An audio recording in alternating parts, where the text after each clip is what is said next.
Oh, les fucking right now, yes tout le monde, à la boy, et bienvenue au show du pro, le show qu'on dit les vraies affaires. Alors bonjour à tous, c'est bon matin, alors bonjour à l'équipe du show du pro, matin tout le monde est là, je suis super content, monsieur le régisseur, bonjour, ouais, des petites vacances, ouais, ben, tant mieux pour vous, je suis bien content. Annette, salut, merci beaucoup, parfait, monsieur le caméraman, monsieur le soundman, alors bonjour à tout le monde, bonjour, très content d'avoir toute mon équipe avec moi ce matin, on est pressé un peu à matin. Problème de santé, moi, on va revenir là-dessus. C'est peut-être juste de moins manger. Hein, c'est bon. Le régisseur a des inquiétudes ici ce matin. Là. Donc, je vous dirais ce matin, ce qui va être, premièrement, a priori, très important. On va parler d'une chose. En partant, Hell Barbell est en ligne. Yes, sir. Alors, ça me rend heureux alors de vous le dire. Allez voir www.hellbarbell.com HELLBARBELL.com Le site d'entraînement underground, la référence dans le monde de l'underground au niveau de l'entraînement. Allez voir là-dessus, allez magasiner. Il y a plein d'affaires super capotées. Ça vaut la peine d'y aller. Puis on a fait des vidéos de démonstration en plus pour peut-être un peu vous montrer un peu c'est quoi l'intensité au niveau de l'entraînement, bien important. Deuxièmement, ensuite de ça, conférence de Lyon au mois de novembre. Vous avez jusqu'au début du mois d'octobre au maximum pour continuer à vous inscrire. Continuez à vous inscrire. J'en ai toujours un petit peu, mais au risque de me répéter, c'est toujours le même principe. Je vais monter là-bas avec 70 personnes sur 2 jours. Sinon, ben je monte pas. OK, tout simplement. Alors, on va vraiment faire pour le mieux. 16 rue Montbriand à Lyon 2.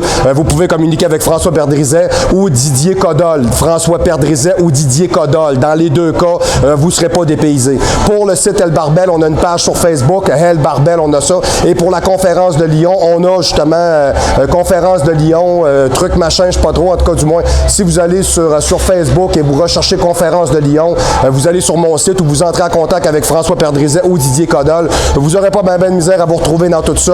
Alors, au mois de novembre, coach Grondin, directement à Lyon, live avec vous autres, pour vous autres, dans l'expectative d'y aller avec vous, évidemment. Bon, à concurrence de ça, ben écoutez, c'est la vie, hein, à un moment donné, on peut pas faire autrement. On peut pas tirer le bras du monde pour dire « Ah ouais, viens-t'en! » On peut pas faire ça à un moment donné. Bon, donc ensuite de ça, je vous dirais, qu'est-ce que j'ai d'autre? Oui, évidemment, super important.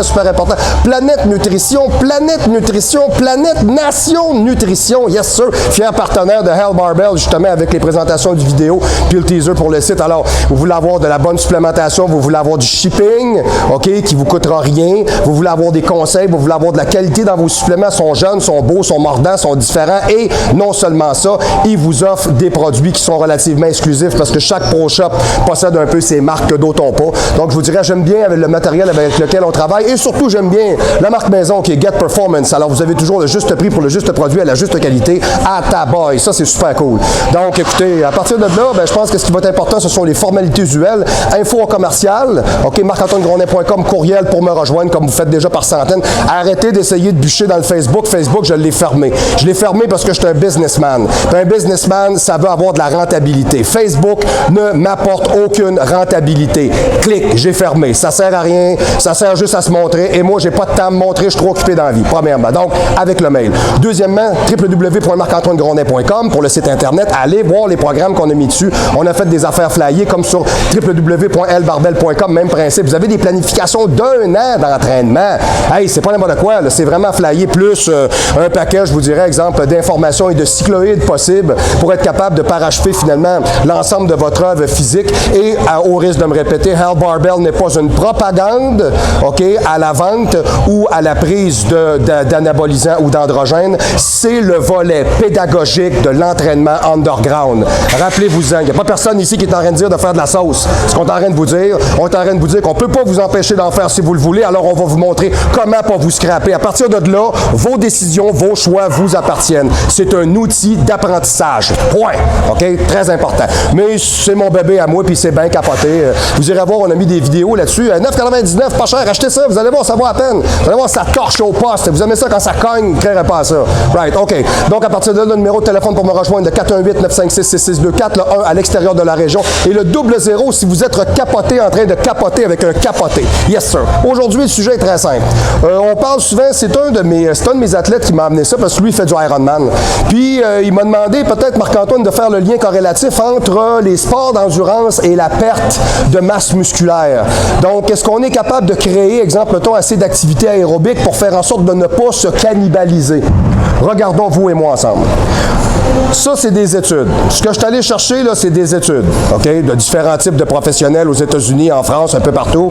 Bon, et là, ici, on a différents types de points de vue qui ne sont pas toujours nécessairement les miens, mais j'aime bien être capable de les partager avec vous, parce que je trouve que ça vaut vraiment la peine. OK, on est parti. L'étude que j'ai là date du 24 avril 2015, a été faite par le docteur Asim Malhotra.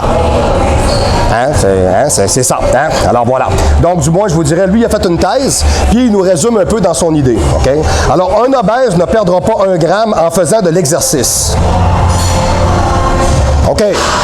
Vous puis moi, on trouve ça bizarre. OK. Faire de l'exercice ne fera pas de vous, OK, ne vous fera pas perdre du poids. La seule façon d'y arriver, c'est de mieux manger. Bon, je suis d'accord avec cette partie-là, mais si on ne bouge pas, je pense que bouger va devenir complémentaire aussi, OK? 3 chercheurs ont défendu cette thèse dans un éditorial remarqué dans le British Journal of Sport Medicine, OK? Comme ils le disent eux-mêmes, il s'agit de détruire le mythe de l'exercice comme la seule solution à l'obésité et de mettre en lumière les pratiques de l'industrie agroalimentaire accusées d'utiliser des tactiques qui font froid dans le dos et rappellent celles de l'industrie du tabac. OK. La meilleure façon de lutter contre l'obésité est encore de moins manger de glucides. Ouais, ben c'est sûr que le gars qui mange 10 000 calories par jour à regarder la TV, s'il en mange à moitié, c'est sûr qu'il va perdre une grosse majeure partie de son poids, mais s'il se met à bouger, ça va être bon pour son cœur, ses poumons, son sang, tout ça va accélérer le processus. Donc, de dire que c'est juste la bouffe, oui, parce que la bouffe, j'y crois à 80%, mais ça prend quand même un minimum de mobilité, là, si je pourrais dire. Alors, le docteur Asim Malhotra, t'as tout un nom, donc, résume un peu l'idée de sa thèse. Alors, une personne obèse ne perdra pas 1 gramme en faisant de l'exercice. Elle a juste besoin de moins manger. Bon, c'est pas faux, là. C'est pas faux, mais c'est pas vrai tant qu'à moi. OK? Je veux dire, bon, il y a quand même une nuance, là. OK? Ce qui me pose problème, c'est le message qui est envoyé au grand public disant que l'on peut manger ce que l'on veut, OK? Tant qu'on fait de l'exercice. Et ça, c'est faux et ce n'est pas scientifique. Effectivement, ça, je suis d'accord avec ça. Parce que la majeure partie des gens, souvent, la semaine, ils vont s'entraîner, ils vont bouger pour pouvoir breaker even la fin de semaine puis aller se bourrer. Bon. Je vous dirais jusqu'à un certain point, je pense qu'une chose qui est sûre, calorie pour calorie, c'est pas toutes les mêmes calories. Ça, je suis désolé, là.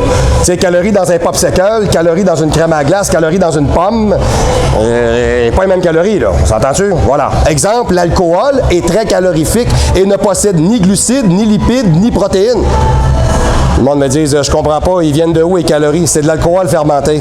OK, donc ça vient directement de là. La problématique, c'est que ça fait une variation au niveau du taux de sucre dans le sang. Et c'est là que, quand vous avez pris peut-être 3-4 drinks, là, et vous sentez un petit peu réchauffé, vous mangeriez quelque chose. Ouais, ça provoque une élévation du taux de sucre dans le sang, ce qui n'est pas nécessairement bon. On va s'entendre là-dessus. Mais c'est amusant. Bon, hein, on peut peut-être avoir d'envie au show du pro. On est capable de dire que de prendre un verre, ça peut relaxer la face. Bon, voilà. Mais pas tout le temps. OK. L'obésité aujourd'hui est considérée comme un fléau. Un fléau. Tu sais, dans le temps, on parlait de la lèpre, on parlait... c'est quoi déjà aussi la gale? La gale, bon. Aujourd'hui, on parle de l'obésité. Bon, OK. Un fléau par les pouvoirs publics touche 670 millions de personnes dans le monde. On est 8 milliards. C'est pratiquement le 8e de la population mondiale qui sont des régisseurs. Hein? Non, ça n'a rien de personnel. Bon, c'est pas grave. Vous avez juste une affaire de quelques kilos. Hein? 10, 20 kilos peut-être. Bon, mais c'est pas grave, ça. Je veux dire, on peut travailler ensemble là-dessus. Arrêtez de m'en parler puis faites quelque chose. Bon, quand même, OK. Il est là avec sa couette un matin puis son beigne, il n'est pas tannant. C'est bon, parfait. Donc, ben oui, ça ne m'empêche pas de vous apprécier. Alors, c'est-à-dire que l'indice de masse corporelle, alors l'IMC de ces gens-là est supérieur à 30. Les gens en surpoids inférieur à 25, 2,1 milliards. Okay. Soit un être humain sur 3. Face à cette maladie, tous les pays ne sont pas égaux. Les États-Unis, par exemple, 2 adultes sur 3, un enfant sur 3 sont obèses ou en surpoids. Et l'Organisation de la santé mondiale accuse la trop forte consommation de sucre d'en être le responsable. Oui puis non, moi je pense que le responsable, c'est la personne qui est en arrière de la fourchette aussi, là, jusqu'à un certain point, OK? Marketing manipulateur. Le grand public est noyé dans des messages affirmant qu'un poids sain peut être maintenu en comptant ou en surveillant les calories. Et beaucoup croient encore à tort que l'obésité obésité est entièrement due à un manque d'exercice. Ça, effectivement, c'est vrai. Effectivement, si tu bouges puis tu manges, il se passe de quoi? Si tu fais juste te bourrer comme un enragé, tu fais pas d'exercice, c'est pas le manque d'exercice ton problème. Okay? Or, toutes les calories ne se valent pas. C'est exactement ce que je vous disais. C'est leur origine qui est importante. Alors, disent-ils, une calorie contenue dans des aliments sucrés comme le Coca-Cola, entre autres, donne encore plus faim et stocke la graisse, alors qu'une calorie contenue dans de la graisse provoque la satiété. Bon, alors, serait-ce à dire que ça revient toujours à ce qu'on dit au show, de toute façon. Le gras, manger gras ne vous rend pas gras. OK? Au contraire. OK? Un avocat par jour, et s'il aimez-vous le body, hein, c'est carrément ça, là. OK? Coca-Cola a dépensé, et écoutez bien, Coca-Cola a dépensé 3,3 milliards de dollars en publicité en 2013. Il faut en vendre des canettes pour accoter ça, hein? C'est quand même quelque chose. Hein? Bien, ils doivent en vendre solide, hein? OK, s'ils peuvent se payer ça. Pour diffuser des messages selon lesquels chaque calorie compte, ils associent leurs produits avec les sports, laissant entendre que leur consommation est saine tant que l'on fait de l'exercice. Ouais. Ce type de marketing manipulateur se ferait au détriment de la santé de la population puisqu'il desservirait les politiques gouvernementales comme une surtaxe sur les boissons gazeuses. Hey, ça, j'aime ça, entendre ça, incroyable. Il y a quelqu'un qui a eu les couilles d'aller dire, oui, quand on vend des boissons comme celle-là, le gouvernement s'en met plein les poches comme d'habitude et il se fout éperdument de votre santé ou si vous êtes en train de crever, il n'y en a rien à battre, ce qu'il veut, c'est ça. Puis il y a un trou dans le sac, là. Puis ça aussi, il s'en sac, il ne veut pas le savoir. Donc, du moins, ça fait juste du bien de se rendre compte qu'il y en a qui pensent à peu près la même affaire que moi. Au show du pro, on est écœurés de se faire égorger comme des lapins. Right, OK. Vous autres aussi, en France, c'est pareil, vous êtes écœurés. À un moment donné, hein, taxe, impôts, surtaxe, prix élevé, 10 à 100%. À un moment donné, tu fais comme... plus capable. Tu sais, tant qu'à ça, m'en allant en dessous de l'eau avec une bonbonne vide, je vais m'étouffer. Quand même. Alors, ce n'est pas pour autant, OK, que l'exercice physique est utile. L'Organisation de la santé mondiale préconise au moins 150 minutes d'activité modérée ou 75 minutes d'activité soutenue par semaine pour un adulte et au moins 1 heure par jour chez les enfants. 1 heure par jour chez les enfants. Fait que le gouvernement qui a coupé les cours d'éducation physique puis qui dope les enfants avec le Ritalin en pensant que c'est brillant. Vas-tu vous dire, ma gang de tarlats, c'est quoi le principe? Un cerveau, il faut que ça s'oxygène. Si ça ne s'oxygène pas, c'est ça, vous devenez politicien. Parfait. Excusez, hein? Oui, ben quand même, j'ai le droit à mes... Au show du pro, je peux dire mon opinion. Okay. On dit les vraies affaires ici et je dis ce que je pense. Ça, c'est mon média. Voilà. Une activité physique régulière réduit les risques de maladies cardiovasculaires. Ça, c'est pas une surprise pour personne. De diabète de type 2, de démence. Je pense peut-être que j'en fais trop. C'est peut-être ça mon problème. C'est peut-être ça le trouble. Yes. Et une certaine carence et certains cancers par au moins 30 %. Bon, fait au moins si vous vous entretenez, vous sauvez les meubles quand même. Pas complètement, mais vous vous aidez. D'autres spécialistes interrogés par la presse britannique atténuent également aussi l'inutilité présumée de l'exercice physique. OK, voyez, ça, je suis pas d'accord avec ça, mais c'est un point de vue. Je le partage. OK? Un certain Mark Baker, OK, du National Institute of Health and Care Excellence, pense que ce serait idiot de ne pas prendre en compte cet aspect lorsque l'on cherche une bonne santé. Effectivement, c'est pas juste de couper les calories. C'est bon, si vous voulez être en bonne santé, peut-être que de bouger un peu, ça va vous aider. Sport d'endurance et musculation. OK. Pour tout sportif, le cardio tient un rôle important et sans doute même primordial dans le développement de sa condition physique. Dans le cadre d'un régime, voire et d'une sèche, il est censé favoriser la perte de gras ou tout simplement améliorer son endurance. Mais arrive la question qui déchaîne les foules. À partir de combien de temps d'effort perd-on du gras? Bon, hein, on a tout le temps une idée préconçue, c'est après 20 minutes, 40 minutes. Écoutez bien ça, bien intéressant. 30 à 40 minutes est souvent trop le temps annoncé pour commencer à taper dans le gras. Résultat sans doute d'une série de vulgarisations. Ce chiffre est heureusement ou malheureusement une aberration. Pour comprendre cela, bref, procédons à un récapitulatif. On utilise l'ATP, l'adénosine triphosphate, pour transformer l'énergie chimique, glucides et compagnie, là, yes, en énergie mécanique, contraction musculaire, pompe, OK. Il a en réserve, OK, pour 2 à 3 secondes d'ATP, OK, et 7 à 8 secondes de créatine phosphate. C'est pas long, là. On est loin de la séance de 40 minutes, OK, right? Qui sera transformé en ATP. Ces substrats sont utilisés par la filière anaérobique alactique. Alors, je manque d'air, puis je fais pas d'acide lactique, OK?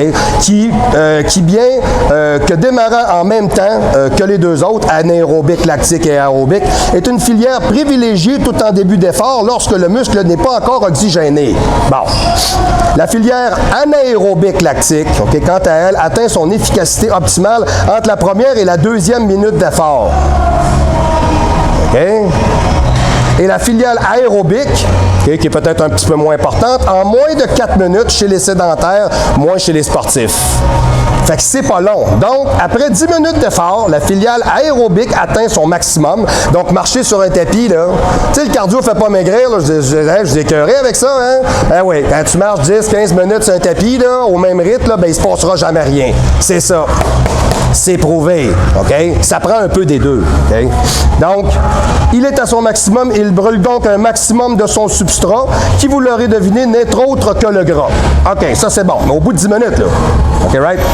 La simplicisme conclusion est donc qu'après 5 minutes d'effort, on consomme déjà du gras en quantité relativement importante. C'est une très bonne nouvelle, OK? Mais aussi qu'au bout de 10 minutes, le corps consomme un maximum de gras, plus qu'après une demi-heure. Okay. Donc, ne serait-ce à dire qu'on n'a pas à courir et à s'époumoner pour arriver à un bon résultat, premièrement. Deuxièmement, ensuite de ça, je pense que c'est plus les intervalles, et c'est quelque chose qui revient. Les intervalles font en sorte d'être capables de nous donner, finalement, des résultats qui sont beaucoup plus optimaux. Okay. Optimaux, excusez-moi. OK. Donc, à quelle intensité on doit courir? Bon, marcher, faire son cardio. C'est ainsi que l'on peut en arriver à la seconde question, souvent soulevée mais rarement étudiée. Quelle est l'intensité optimale pour perdre du gras? Si on l'arrête à une simple constatation, on pourrait se dire que plus on court vite, plus on consomme d'énergie. Bon, ouais, il y a une certaine logique là-dedans. OK, c'est bon. C'est vrai pour l'homme ou quasiment pour tous les animaux, mais si l'on veut perdre le plus de gras possible, cette vérité devient complètement fausse. Là encore, prenons le temps de trouver la réponse correcte qui est sans doute différente de ce que trop de gens tâtonnent, répétant ce qu'on leur dit, tout simplement. Alors, il est simple lorsqu'il est vulgarisé. Le glycogène, OK, ce que vous mangez comme hydrate de carbone mis dans vos muscles, ça fait un phénomène de glycogénèse qu'on appelle tout simplement un remplissage de stock de glycogène dans vos muscles. Right. Dans votre foie aussi. OK, parfait. Donc, le glycogène utilisé en allure rapide est perdu alors qu'il est indispensable pour brûler du gras. OK. Pensez comme il faut à ce que je viens de vous dire. Le phénomène par lequel vous avez du glycogène dans votre corps est indissociable à la perte de gras. Vous allez dans le club d'entraînement ou de mise en forme ABC ou les dumbbells chromés de la capitale, puis quand vous arrivez là, ils vous font faire une demi-heure, exemple, ton de tapis roulant à intensité modérée, puis après ça, vous faites des poids. Puis vous vous demandez après ça pourquoi ça marche pas. Vous l'avez la réponse. Ça peut pas marcher, comprenez-vous? Ça vous prend du glycogène. Exemple, un athlète qui s'en va en championnat, qui va faire une découpe, une sèche pour un championnat de bodybuilding, faire le cardio directement après le training, il n'y en a plus d'hydrate de carbone, il n'y en a plus de glycogène. Tu es dans le fond, tu es à côté. Ce ne sera peut-être pas l'optimal. Il faudrait peut-être diviser nos séances. Moi, j'ai toujours pensé ça et je crois qu'effectivement, c'est validable. OK? Il fournit en effet des substrats indispensables à l'utilisation aérobique des glucides et des lipides. Or, le corps a tendance à économiser dès que possible son glycogène, personne n'est surpris, OK, pour en avoir en cas d'extrême urgence. Si vous courez donc à 100% de votre vitesse maximale, vous brûlerez une masse importante de glycogène, ce qui réduira bien entendu la consommation du gras. Donc, plus vous courez vite, moins vous brûlez du gras. Le cardio ne fait pas maigrir. Comprenez ce que je vous explique? OK? Tu sais, j'ai créé des polémiques avec... Et là, je vous préviens, micro-plan, je veux pas un gars de course à pied ou un marathonien qui m'écrit sur mon mail pour me dire que lui, ça fait 5 ans qu'il court, puis il a perdu 100 livres, puis... OK? Vous vous êtes trompé de chaîne, vous vous êtes trompé de poste, OK? Vous n'êtes pas à la bonne place. On parle ici d'entraînement de musculation. On parle ici de bodybuilding. On parle ici de construction physique et de capacité métabolique, d'anabolisation, etc., d'un paquet de facteurs. Alors, voulez-vous, s'il vous plaît, lâcher patience, OK, avec vos niaisages de perte de poids, d'être rendu gros comme des squelettes de même, à courir comme des cure-dents partout, OK? Je vous enlève rien, là. Puis je ne touche pas à cette sphère-là et je ne suis pas en train de dénigrer personne. Ce n'est pas le but du show. Au show du pro, on démêle les vraies affaires. Point. OK? Fait que je veux pas voir demain de rentrer dans mes affaires pour me dire pas capable. Plus capable. OK, bon. Excusez. Non, mais excusez-moi, monsieur le régisseur, à un moment donné, un bout à tout, hein, quand même. OK. Donc, Si vous courez donc 100% de votre vitesse, vous brûlerez une masse importante de glycogène, ce qui réduira bien entendu la consommation du gras, right? OK. D'où la phrase célèbre, les lipides brûlent en feu, OK, au feu des glucides. Comprenez que le glycogène est nécessaire pour l'utilisation du gras. Et voilà, les deux fonctionnent ensemble. Donc, de ne pas faire manger de glucides à quelqu'un, c'est complètement débile, OK? Fait que la diète kétogénique, moi, le monde qui vient de me dire, ah, moi, le matin, moi, je mange du bison cru avec de l'avocat. Ben, continue. Continue, mais t'as regardé l'allure dans 6 mois. OK, on va regarder, voir de quoi tu vas avoir l'air. L'os. Hein? OK? Donc, pour conserver un recrutement, non, c'est parce qu'il y en a un qui m'a écrit là-dessus, il l'a pas pris pantoute. Moi, ça n'a pas d'allure, de parler comme ça, puis si t'es pas d'accord, il y en a d'autres des postes, soit je vais ailleurs. Tu sais, chacun a le droit à ses opinions. Moi, je suis culturiste, ça fait 25 ans. Je n'ai-tu vu des affaires, tu penses? Moi, me fier à mon opinion à moi, OK? Donc, pour conserver un recrutement de fibres lentes assez faible, OK, et donc consommer peu de glycogène, il ne faut pas courir en consommant plus de 50% de votre VO2 max. Il ne faut pas courir, voyez, hein, j'ai assez dit, hein, voilà, parfait. OK, pour un sédentaire, environ 60-70%. OK, pour un sportif entraîné, pour le sédentaire, environ 50%. Alors, à quel moment effectuer sa séance de cardio? Ne serait-ce à dire qu'il n'y a pas vraiment de moment exact dans la journée pour le faire. On a peut-être des prédispositions à être au maximum vers la fin de la journée, mais je vous dirais que le moment où semble le mieux préparé physiquement et psychologiquement parlant est une question d'adaptation personnelle. OK, une question qui revient souvent. OK, s'il est bon de faire du cardio après la séance de musculation, OK, la réponse à cette question est énoncée plus haut. La séance de musculation consomme du glycogène en quantité qui ne sera donc plus disponible pour brûler du gras. OK? Alors, il faut donc éviter de faire du cardio après la musculation. Éviter de faire du cardio après la musculation. C'est des scientifiques qui ont étudié, là, pas moi le dis, là. OK? C'est bon, right? OK. Alors, si on veut perdre un maximum de gras tout en gardant un développement musculaire important, l'inverse, c'est-à-dire de faire une séance d'endurance avant la musculation, n'est pas vraiment recommandable non plus. OK? Parce que là, vraiment, là, on va avoir un manque énergétique pas à peu près. Courir à jeun. Ça, moi, je n'ai fait du cardio à jeun. Bon, ça, OK, parfait. Bon, OK.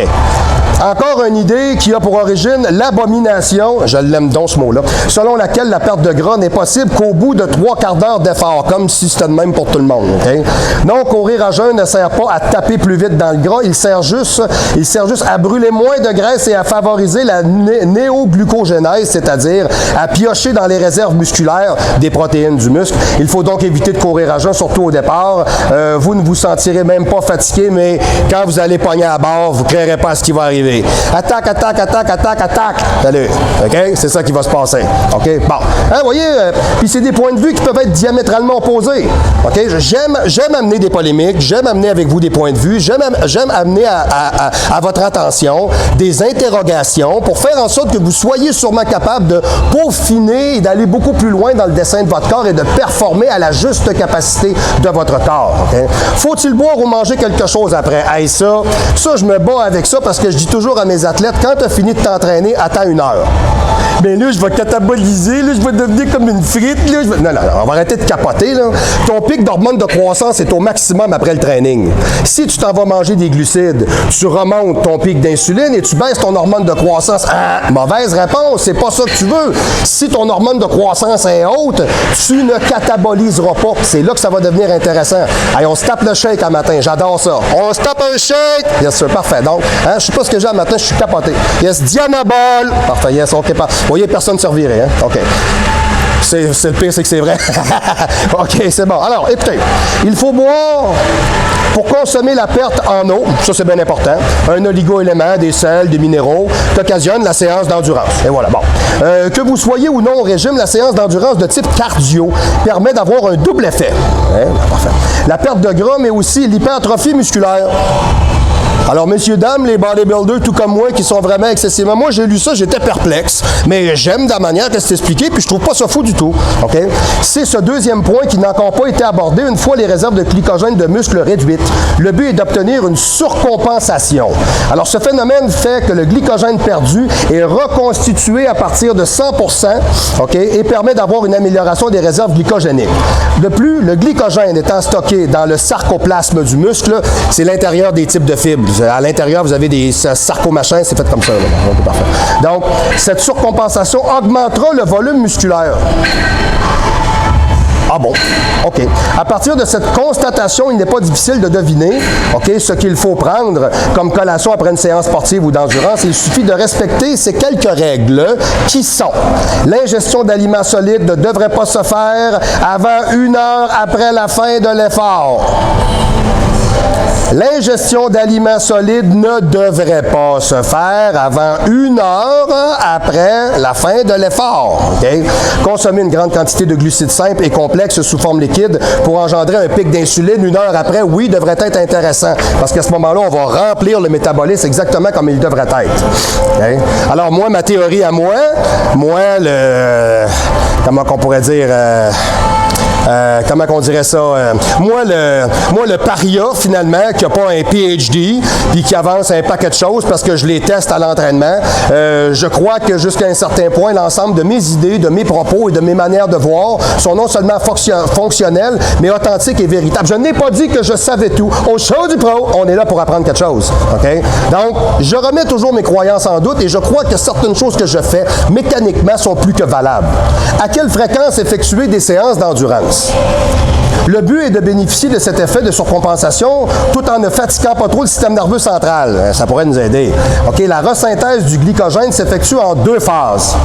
Durant respectivement 24 à 48 heures pour une efficacité de récupération optimale. Il faut donc laisser 72 heures entre 2 séances de cardio chez une personne peu entraînée. Ce temps peut être réduit à 50 heures chez les adultes habitués. À vous de déterminer, OK, si vous vous situez ou n'allez pas courir tous les jours, OK, à moins d'y coupler une alimentation hyper glucidique et ne pas faire aucun sport à côté.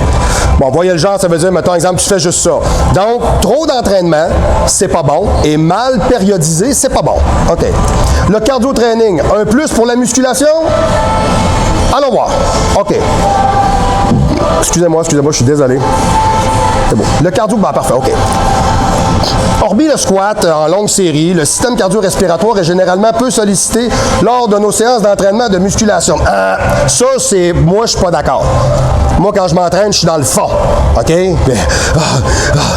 OK, je m'excuse, mon cardiovasculaire, il est à côté. OK? Bon, donc, ça, je vous dirais, ça, je pense que ça dépend de la manière que tu t'entraînes. Mais par contre, effectivement, si on parle de faire fonctionner le muscle cardiaque purement, oui, c'est sûr qu'en musculation, c'est pas le but visé comme tel. Ce qu'on veut, c'est des contractions musculaires. OK, voilà. Alors, il est donc indispensable de travailler en aérobie. OK? Il y a de l'air. OK? On n'est pas encore en train de crever. OK? Si vous voulez être en bonne forme et ne pas vous essouffler au moindre effort. Donc, vous pouvez utiliser cette activité en guise d'échauffement au début des séances de musculation. Par exemple, 10-15 minutes de stepper ou de vélo statique ou de cross-trainer elliptique feront l'affaire. Vous pouvez aussi y dédier quelques jours par semaine de l'entraînement d'endurance de type cardio. C'est pas non plus négligeable pour la musculation, en fait, de travailler les muscles d'une manière différente. OK, c'est bon, j'achète ça. Ça, c'est bon. Attention, faire trop de séances d'endurance peut être néfaste pour la prise de masse. Évidemment, il y a comme toujours une limite jusqu'à un certain point à être capable d'en faire trop. C'est trop, c'est comme pas assez. Ça, on le sait déjà. Okay? En effet, le cardio et la musculation puisent dans les mêmes réserves. OK? Donc, si vous avez vidé un, elle n'est pas tapée dans l'autre. OK? Là, vous ne pourrez pas maigrir, là. Hein? Là, vous allez vous retrouver comme un Éthiopien qui essaye de manger un jambon par les trous de nez. OK? Ça ne fonctionnera pas. C'est des choses impensables. Right? OK? Ça ne fonctionnera pas. Hein? Mon exemple est bizarre? Ouais, ben c'est ça. Il est comme vos pantalons. Hein? C'est ça, c'est pareil. Parfait. OK. En effet, OK, le cardio et la musculation, parfait. Alors, le corps ayant ses limites, un excès de séances d'endurance peut atténuer les facultés de récupération. On parle toujours d'un excès, OK? Tout est une question d'équilibre. En effectuant des activités durant vos jours de repos, vous compromettez aussi les progrès que vous auriez pu faire. Quand c'est le temps de se reposer, c'est le temps de se reposer, OK? Ce n'est pas de vous dire que vous devez rechercher à ne rien faire d'autre que de la salle d'entraînement, mais ne gâchez pas votre temps, OK, à vos ressources destinées à la récupération en faisant des exercices aérobiques. Alors, surtout si vous avez de la difficulté à manger suffisamment et que votre apport en calories est juste, alors le surentraînement sera votre pire ennemi. Okay? Vous pouvez en faire 2 à 3 séances maximum par semaine, 30, 40, 45 minutes. C'est bon. À un rythme lent et progressif et modéré, Pas de course de façon écervelée. OK? Ouais, c'est bon, j'y vais au max. Hein? C'est un bon compromis, alors cela nous permet d'être plus complet. Le cardio n'est donc pas néfaste pour la masse musculaire à condition qu'il ne soit pas pratiqué en excès. Alors, ça revient toujours un peu à ce qu'on dit, c'est l'excès qui fait qu'on a toujours des problèmes. OK? Alors, ne bannissez pas de vos activités favorites le football, le footing, le boxing, la natation ou le vélo tout-terrain, mais du moins peut-être plus périodiser l'ensemble de vos interactivités. OK. Cardio et fonte musculaire. Bon, vif du sujet. Le fameux concept concernant l'incompatibilité de l'entraînement aérobie et du gain de masse musculaire continue de faire son chemin pour plusieurs internautes. Ont assurément vu la photo, OK, comparant un marathonien chétif à un sprinter de 100 mètres. OK, on y voit le pauvre coureur de fond frêle et chauve en comparatif du fier sprinter musclé, tout juste avec le titre accrocheur, avec le titre qui vient avec. Quel corps est le mieux pour la santé et la performance? Alors, du moins, monsieur le caméraman, vous allez nous faire un petit focus view là-dessus. Je veux juste vous le montrer, juste pour que vous compreniez un peu. Comprenez que ça reste un marketing de manipulation et qu'on parle de deux sports qui sont complètement différents et qui n'ont absolument rien à voir l'un envers l'autre. Montez. Enfin.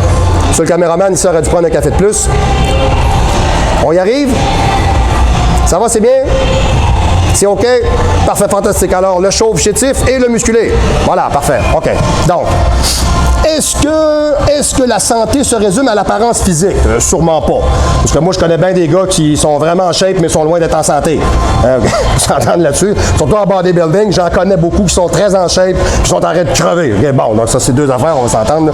Et les deux athlètes font probablement d'excellentes performances dans leurs disciplines respectives. Effectivement, ils ne sont pas dessinés de la même manière. Il y en a un qui est très explosif sur une courte durée, et l'autre, lui, que c'est un long gainer sur une durée plus longue. C'est comme, je sais pas moi, c'est comme comparer un dynamophile, exemple, mettons, avec un joueur de pétanque. C'est deux choses qui n'ont aucun lien, ça n'a pas rapport. Okay? Alors, revisons un peu le concept de la perte de masse musculaire et d'entraînement aérobie. Premièrement, l'utilisation du visuel, comparant le marathonien et le sprinter olympique, okay, est particulièrement boiteuse, parce qu'on ne compare pas le même type d'athlète du tout, c'est ce que je vous disais. Okay? Alors, on tente de comparer des athlètes de niveau et d'âge différents. Pire encore, on associe performance et santé à l'image du corps. Ça n'a aucun Christi de bon sens. Et la santé n'a absolument rien à voir avec la masse musculaire, autant qu'avec une faible masse graisseuse. Il n'y a pas de lien entre les deux. Okay?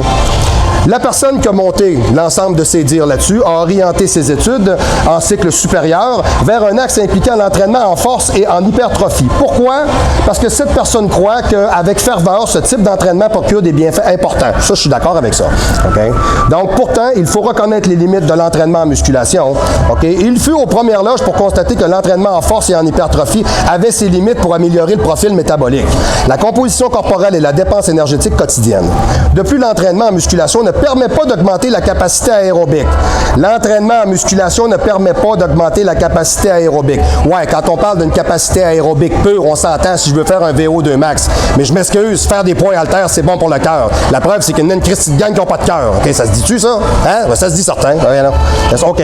Alors, joue un peu sur le profil métabolique, mais n'a potentiellement que peu d'impact seul sur le niveau d'activité physique au quotidien. Alors oui, d'autres études ont observé que des résultats similaires, OK, et d'autres des résultats différents. Comprenez qu'on est là pour partager des points de vue qui peuvent être diamétralement opposés. OK?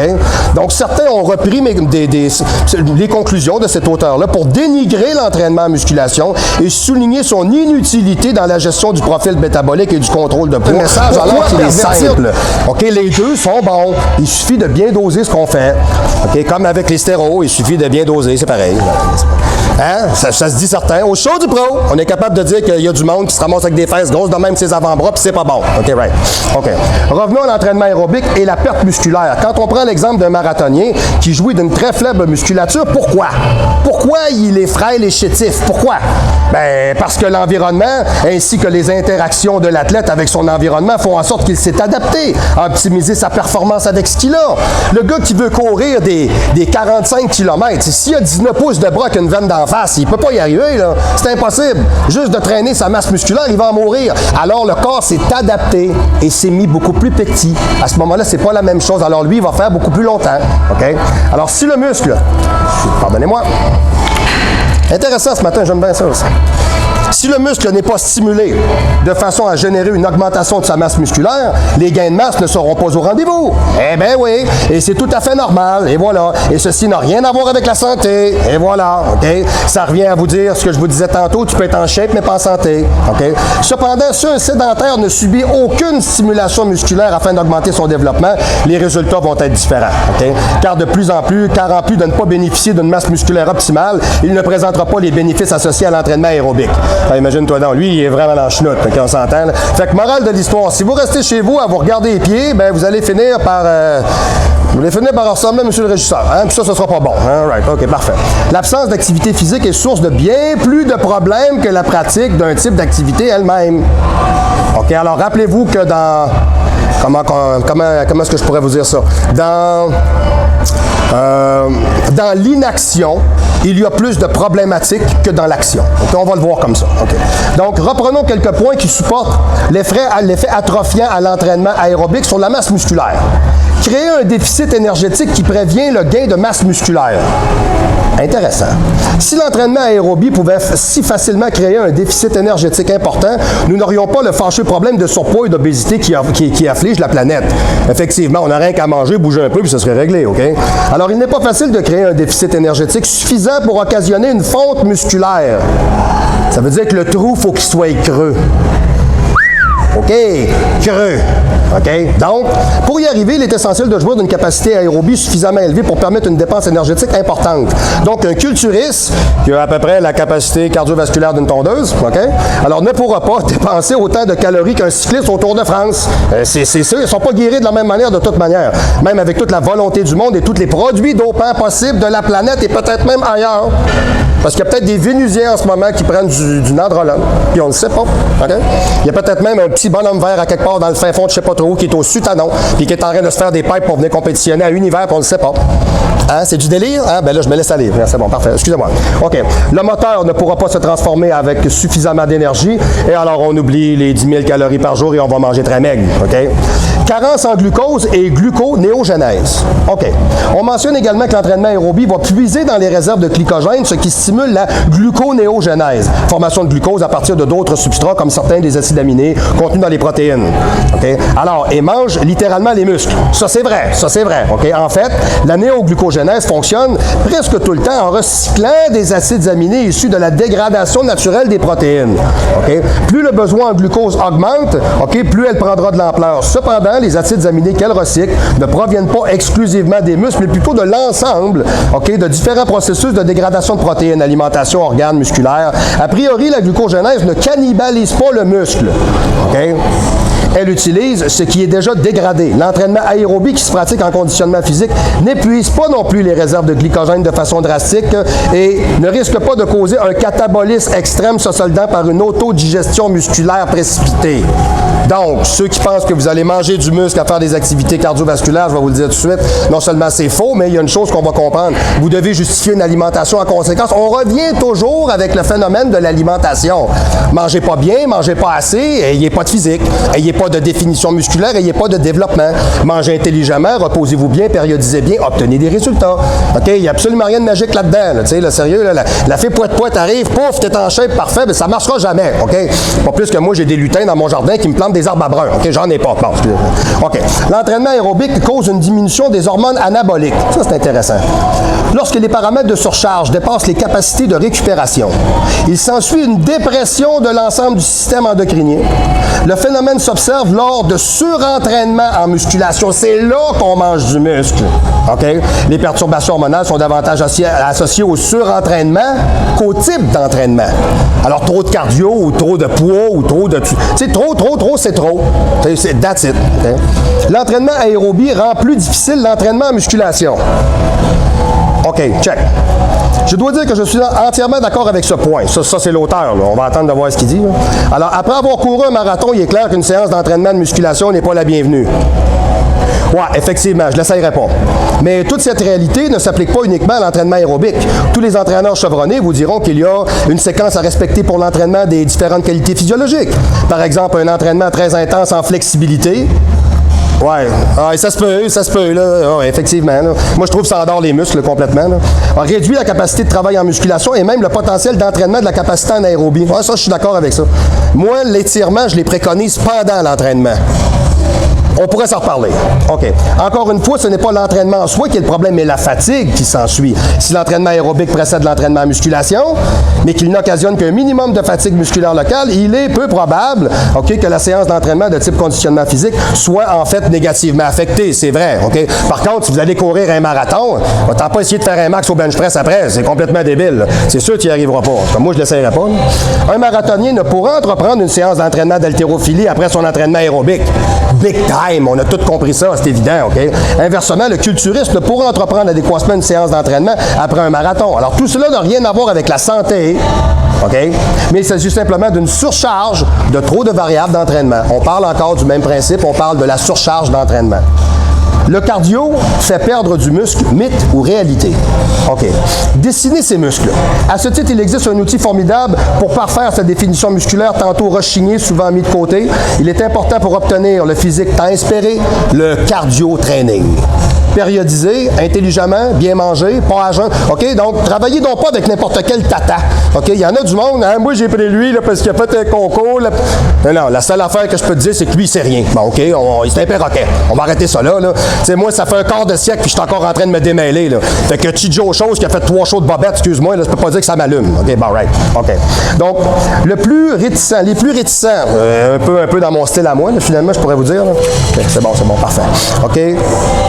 Vont vous dire qu'ils ne se permettront jamais d'obtenir la congestion que procure la musculation. C'est sûr, si on fait de la course sur un tapis, c'est pas la même affaire. Certes, mais l'exercice aérobique est la clé d'entrée du travail de définition. Bon, ça c'est intéressant. Ça c'est bon. Ça pour un culturiste, c'est très bon. Le cardio pour la musculation. Vous êtes très certainement demandé s'il est possible d'associer cardio-training et musculation pour avoir un plastique de rêve. Alors la réponse est oui. L'activité cardiovasculaire apporte un plus considérable dans votre entraînement global. Beaucoup l'utilisent en raison de diminuer les graisses corporelles, OK, qui dissimulent, je vous dirais, la vue des muscles travaillés pendant des mois et des mois de façon harassante, comme un enragé. Okay. Excusez-moi, j'ai un petit termite à biscuit. OK, parfait. Pratiquer le cardio-training, c'est aussi mettre toutes les chances de son côté pour améliorer sa forme. Effectivement, oui. Et se protéger des maladies coronariennes. Big time, on fait un 2 pour 1. C'est bon, ça. OK, c'est encore un bon moyen de travailler son endurance, d'augmenter son énergie, de contrôler son poids. Bon. Alors, on ne parle pas juste de couper à la bouffe. On s'entend, là? Right? Okay. Alors, enfin, un autre avantage non négligeable est le cardio-training peut accélérer la récupération entre les entraînements de musculation intense. Et ça, je ne savais pas ça. Au show du pro, le coach est capable de vous dire qu'il ne sait pas tout et ça m'impressionne. Ça, j'aime ça. Okay? Donc, permet d'aider les muscles à sortir de la stagnation. Okay, alors, des fois, pourrait nous permettre justement d'avoir une meilleure volumisation. Okay? Faire du cardio sans perdre de muscles. OK, ça, c'est une question d'alimentation. Hein. Beaucoup de pratiquants en musculation se refusent de faire du cardio craignant une perte de muscle. Effectivement, oui, le culturiste doit être l'athlète le plus peureux de la planète. Il a peur de ne pas être assez gros, il a peur de ne pas être assez cote, il a peur de ne pas assez manger, il a peur de mal poser, il a peur de ne pas être assez collé. Bon, bref, finalement, c'est un méchant peureux. Right, OK? Donc, pourtant, la fonte musculaire apparaît plutôt en cas de diète. Ah! C'est ce qu'on parlait tantôt, je vous parlais de la bouffe. En effet, les personnes qui suivent un régime ont tendance à perdre du muscle plus rapidement. Ouais, l'explication est la suivante. Si l'apport calorifique est inadéquat et pauvre en protéines, les protéines musculaires deviennent une source essentielle de carburant. Parce que t'es mal nourri, t'es mal suivi. Le gars qui fait un job avec toi, c'est un cornet. OK? Donc, tu n'as rien compris. Puis, fait-toi un bâton, puis tu arrives en avant, tu pars de 2,40, tu arrives à 120, puis tu n'es même pas collé. Hein? C'est le fun à mort. Super. Donc, les protéines musculaires deviennent une source essentielle de carburant. En effet, quand l'organisme ne peut plus fournir d'énergie suffisante pendant l'effort physique, il doit se rabattre sur les réserves en graisse. Ça relaye un peu à la diète kétogénique. Là, okay? Mais aussi sur les protéines dont la majeure partie se trouve souvent dans les muscles. Okay? Alors, cela étant, il n'y a pas de raison pour les pratiquants de la musculation de redouter l'entraînement aérobique compte tenu de leur consommation accrue de protéines. Alors, on ne peut pas faire beaucoup de catabolisme si on se nourrit bien. Par contre, si on ne mange pas assez d'hydrates de carbone, qui dit pas assez d'hydrates ne peut pas brûler de graisse. Hein? OK? On va le dire, là. OK? Pas de pain, pas de patates, pas de riz, pas de gruau, pas de découpe. C'est clair? Fait que les épais, là, qui drillent encore des athlètes au poulet cocombe, ben c'est toi le cocombe, ça marche pas. OK? C'est évident. T'sais, si tu fais juste y donner une petite bûche dans le poêle, ça va brûler un petit peu plus vite. OK? C'est toujours une question de tempérance et une question d'adaptation par rapport au type d'athlète que vous avez, son évolution, son âge, ses années d'expérience, ses buts, etc. Vous devez, comme entraîneur, d'être capable de spécifier ce genre de choses-là. Okay? La sèche et le cardio-training. En période de sèche, le cardio-training va améliorer le dessin musculaire, effectivement. Cependant, il faudra être vigilant quant à la manière de pratiquer le cardio-training, car qui dit sèche dit restriction calorifique. Effectivement. Pour minimiser la fonte musculaire, les efforts sur le tapis de course, vélo, d'appartement, vélo elliptique, bon, doivent être réalisés dans des zones de lipolyse. Le cardio ne fait pas maigrir, c'est ce que je vous disais. Partez pas votre temps à courir, vous allez vous ramasser comme un os. C'est pas ça l'idée. Okay? Donc, la fréquence cardiaque à partir de laquelle votre organisme puise dans ses réserves graisseuses est relativement très faible. Elle correspond à 65% de l'effort maximal, 70 à 80% selon les dernières études. 70 à 80%, t'es pas dans le fond, là. Okay? Veillez aussi à augmenter votre consommation de protéines pour éviter la perte musculaire. Vous aurez compris que le cardio-training associé à la musculation ne fait pas perdre de muscles outre mesure. C'est très important. C'est un excellent moyen d'améliorer le dessin de la musculature et d'augmenter et d'entretenir sa forme physique. Ces deux pratiques complémentaires devront être toutefois justement couplées en fonction de l'objectif de l'entraînement, prise de masse ou volume sèche. Alors, ça revient toujours à vous dire, chers auditeurs du show du pro, que la meilleure chose encore aujourd'hui est de travailler avec des gens d'expérience, des gens qui sont passionnés, des gens qui sont professionnels et des gens qui sont capables de vous amener du point A au point B en ne mourant pas, mais en faisant en sorte que vous allez devenir un super athlète et réaliser le rêve de votre vie. Alors pour aujourd'hui, vous voyez, on a démystifié une couple de choses. Je pense que ça peut rester relativement important. Et je le répète, là, je veux pas quelqu'un qui fait du jogging, qui m'envoie un mail de schnout pour me dire que j'en veux pas. OK? Si ça fait pas, vous voyez, là, je suis là. Switch it past. Ciao, bye. OK? C'est super important. J'en veux plus de ça. OK? Parfait. Puis soit dit en passant, ce matin, je vais dire un beau bonjour à Daniel Rioux. Alors salut Daniel, parce que nous autres, on s'est déjà parlé, on avait des points de vue qui étaient diamétralement opposés là-dessus. Puis en s'expliquant, finalement, on a eu plus de plaisir qu'on pensait. Alors, salut Daniel, qui lui est un fervent amateur de course puis de trucs aérobiques, etc. Il étudie à l'université en kinésiologie, etc. Donc, alors, bon matin, mec. Et puis, si tu as des commentaires sur la capsule d'aujourd'hui, toi, les tiens, je vais les prendre. OK? Les autres, là, je veux dire, bon, je vous aime en tant que masse anonyme. OK? Venez pas m'écœurer tout individuellement, je veux pas le savoir. Bon. Surtout pas ceux-là qui font juste de la course. OK, ou du vélo de montagne, moi, je me suis assez dépensé. Ouais, qui ira t'entraîner avec moi. Tu vois que ton bicycle après va te sembler léger, mais pas à peu près. OK, right? Donc, c'était la capsule pour aujourd'hui, du moins pour le show du pro aujourd'hui. Je vous donne les coordonnées. N'oubliez pas, très important, Hell Barbell est en ligne. Hell Barbell est en ligne en ce moment. Allez voir ça. HELLBARBELL au www.enfront. OK, allez voir. Ça vaut la peine. Vous allez tomber des nues. OK? Il y a des affaires qui sont open là-dedans, mais pas à peu près. OK? Ensuite de ça, www.marc-antoine-grondin.com sur le site Internet. Prenez la peine de communiquer, d'aller voir, de magasiner des entraînements. Je le dis tout le temps, du bon training, beau, bon, pas cher, fait par du vrai monde qui marche pour de vrai. C'est pas un training de 3x10 avec 30 minutes de cardio en avant qu'on fait chez Naughty Truc ou Cardio Plus, je sais pas trop quoi, là. OK, bon, ça ressemble pas à ça du tout, OK? Donc, www.marc-antoine-grondin.com. Rejoignez-moi comme vous faites par centaines de millions, de milliards de... Ben, il y en a beaucoup d'obèses à table, monsieur le régisseur, peut-être qu'ils veulent me rejoindre. Hein? C'est l'acoustique qui se rend pas, hein, avec la joue. Là, bon, c'est du moins. OK. Non, il faut que tu te tasses, là, en tout cas, peu importe. Ouais, OK, parfait, yes. Alors, www.info@marc-antoine-grondin.com. Rejoignez-moi sur le courriel, faites-le. Oui, pour me répéter, j'ai fermé la page Facebook. Facebook ne m'apporte zéro, même pas un client. Alors, perdez pas votre temps à me rejoindre là-dessus. Par contre, vous avez la page de Hell Barbell sur Facebook et vous avez la page, tout simplement, du séminaire à Lyon. Ça, vous avez ça aussi. Vous pouvez rejoindre Didier Codol et François Perdrizet pour ça. OK?